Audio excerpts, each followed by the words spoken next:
only 47.5% of my tracker was green. And because I deeply reflected, I know what barriers got in my way, and I know exactly what I need to do to grow, to improve, and to get more green on my tracker. Hey y'all, welcome to my YouTube channel where we learn together, take action together, and reflect together. My name is Tamira, and thank you so much for being here. Today, I am going to show you how I check in with myself to monitor the progress I am making toward meeting my goals.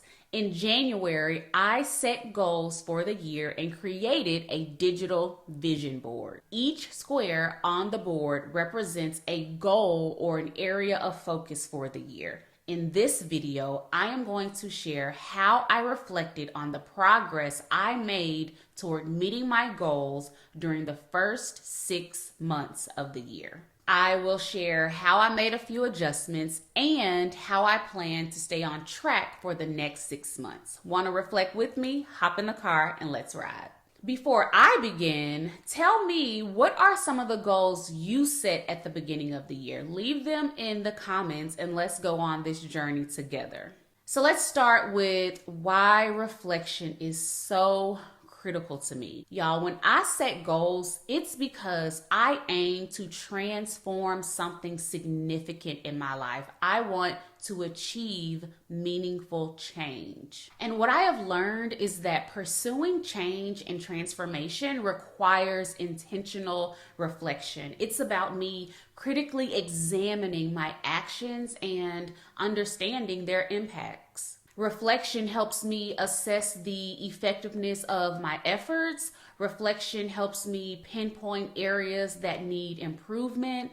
Reflection helps me draw valuable lessons from my experiences, and it prompts me to refine my approaches, creating more impactful and sustainable change. Engaging in reflective practice ensures that my actions are informed, intentional, and aligned with my values and my goals. Reflection is how I stay accountable and track my progress. And so here's how I do it, specifically for my 6-month check-in. Also, let me know in the comments how often you reflect on your goals. When I am reflecting, the first thing I do is review my goals. It is best practice for me to review them at least weekly, monthly, and quarterly. This is my success plan tracker. I use it to track and monitor my progress toward meeting my goals. Shout out to the author of Show Your Worth. She encourages ambitious women to create a personal success plan, and that is what this tracker represents. Every goal on my vision board is listed here, and I've categorized them: professional, personal, health, community, and relationships. And so when I review my data, I look back at each goal I set and I ask myself the following questions. What key successes have I achieved in the first 6 months? What contributed to these achievements? What areas need significant improvement? And what steps can I take to address the areas needing improvement? For example, in the professional category, specifically goal number 3, I successfully planned for my education consulting firm. Y'all, I met that goal every month, and I am very proud of that. The proof is in the results. One thing that contributed to this success is I scheduled daily time to plan for my firm. I made time for it because it's one of my top priorities. What are your priorities for this year? How are you scheduling time for them? Let me know in the comments. Okay, let's go to the health category. Goal number 2 in the health category is I will plan and prepare my meals weekly. And I'm laughing because, listen, this one needs significant improvement. Y'all, I met that goal only once during the 6-month period. At this point, the step I can take to improve in this area is to go ahead and outsource, child. I need to hire myself a meal prep chef. Y'all, I really have to look into that because I probably can save a lot of money considering how much I spend eating out. Too much. Absolutely too much. So those were just two examples, but I looked at each goal, determined the progress I made, and made the necessary adjustments. So here's my tracker for the second half of the year, including the adjustments I made. One significant adjustment is I've shifted from having a lot of daily goals to more manageable weekly goals. I feel like weekly tracking allows for more flexibility and helps maintain consistency over a longer period of time. For example, instead of setting a goal to practice English vocabulary and Spanish for 30 minutes a day, I moved to a weekly goal of 4 hours. And so I can divide that time and study daily, which is what I plan to do because that's more effective.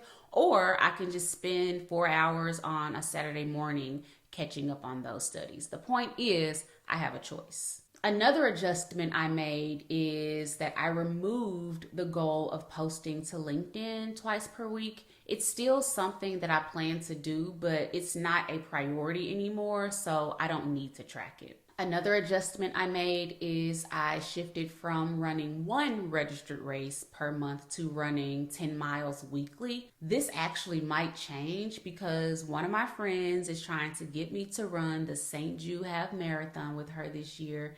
And y'all, I'm gonna have to pray about that. I ran it last year and I just don't know if I'm ready to do it again so soon.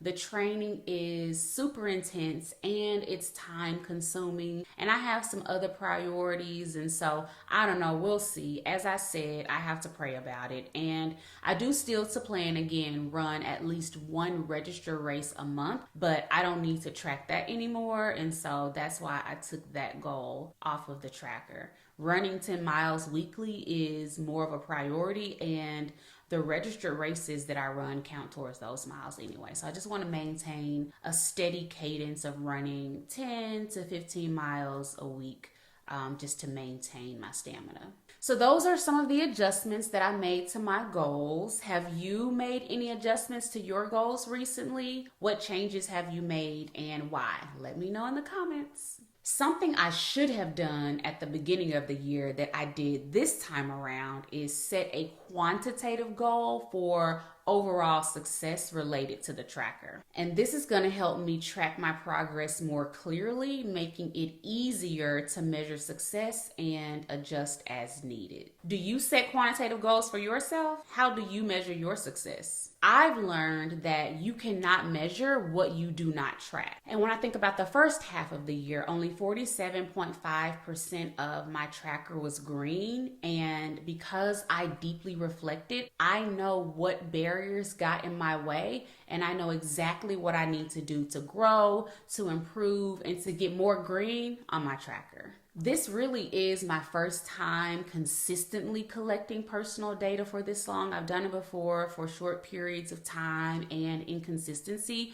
And so I'm really proud of the progress that I've made with just tracking my data. And so I'm going to give myself a lot of grace. And now I have a solid baseline for the next 6 months. And so at the end of December, I want 70% of my tracker to be green. And my ambitious goal is 80%. And to manage my time, I'm going to continue to use Google Calendar to schedule all tasks related to these goals. Here's a peek at how I set up my calendar with color-coded events and emojis for different goals. This has been a major key to my success. Y'all, there's a lot that goes into my calendar system, but it is really, really useful and helpful. And so let me know if you want me to create a video about it. Also, let me know what tools you use to stay organized and to stay on track with your goals. Share your favorites in the comments. And that's all I got for now, y'all. That is how I reflect on my goals, how I adjust my goals, and how I stay on track to meet my goals,